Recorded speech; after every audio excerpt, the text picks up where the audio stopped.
kag sa numero 1 sa mga balita subong adlaw.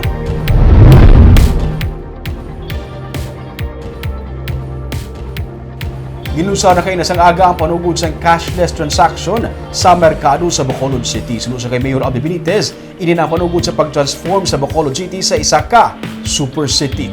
May report si Nico Delfin.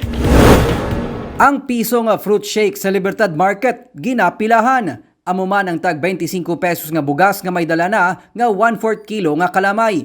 25 pesos man hasta Biyernes ang 8 ka itlog nga may dala nga 1/4 liter nga cooking oil. Nakaskit sa tanan, hindi ka na mabuglayan. Basta may Gcash ka lang.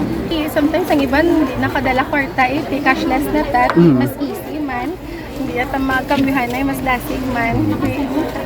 Nang hindi ka madula. Magkambyo, kaya magbayad sila exact amount na. Sige. Kabahin ini sang promo sang kilala nga e-wallet nga app sa paglunsar sang Palengke QRPH Plus sang Bangko Sentral ng Pilipinas kag Department of the Interior and Local Government upod sa Bacolod City Government kay nasang aga. Suno kay BSP Deputy Governor Bernadette Romulo Puyat, ang cashless transaction ang magapahapos kag magasigurado nga mapangapinan ang ikayong lawas ang publiko. Simple yung KYC. So, pwede lang ng barangay certification, pwede na kayo magbukas ng account. Una sa mga benepisyo ito ng ating cashless payments, ang malinis, sanitary. At ito ay nakakatulong sa pag-iwas ng sakit or ng COVID-19. In the first 2 years of the pandemic, we have seen how digital payments enabled us to conduct business and make purchases in the safety of our homes. Ang Bacolod, ang nauna nga local government unit sa Western Visayas nga naglunsar sang Palengke QR system. Ini pinaagi man sa naaprubahan nga ordinansa na gin-author ni Councilor Celia Flor. Suno kay Mayor Alby Benitez, ang digital cashless transaction ang panugod sang ila ginahandom para sa Bacolod nga mangin super city. Mas maayo siyang model, and that is what technology brings. Right?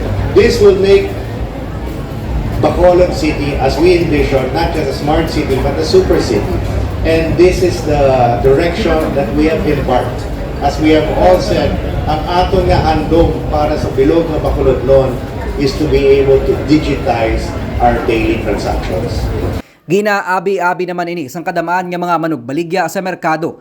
Apang hindi man malipod nga kadaman sa ila ang wala pa sang ihibalo sa sistema kag wala man sa mga kaugalingon nga cellular phone. Din ka pagalibot no? Wala ka po akong daw. May cellphone ka? Ha? Wala. Di paano na? Kasi tagaan ko nila. Mabot na yan pulong tao. Sa una. Sa una. Pero sa uli, okay pa. Ito ka, may scan lang sa wapos mo lang. Halin sa merkado, ginapaabot sang BSP, DILG kag sang syudad nga ma-adapt ang amo nga digital cashless transaction sa public transport system kag sa iban pa nga pampubliko kag pribado nga serbisyo. Nico Delfin para sa DigiCast Negros.